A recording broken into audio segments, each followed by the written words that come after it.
যে এই কুরবানি এটা জীব হত্যা।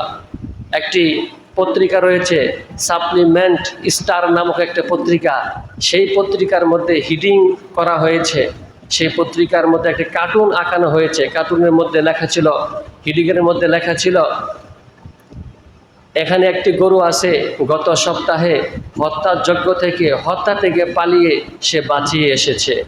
সেই পত্রিকার মধ্যে একটি কার্টুন আঁকা হয়েছে। সেই কার্টুনের মধ্যে একটি কিশোর বই পড়তেছে। ওই কিশোর বই পড়ে আর হঠাৎ করে তার দরজার মধ্যে একটি লক করা হয়। ওই কিশোর জিজ্ঞেস করলো, হাউ আর ইউ, তুমি কে? ওই সময় উত্তর দেওয়া হলো, আই এম কাউ, আমি গরু। কিশোর আবার বলে, তুমি এই জায়গার মধ্যে কেন আসছ? ওই সময় গরুটি উত্তর দেয়, মুসলমানরা যেই কুরবানির নামে যে হত্যা শুরু করেছে, হত্যা জঘন্য যেই কাজ তারা শুরু করেছে,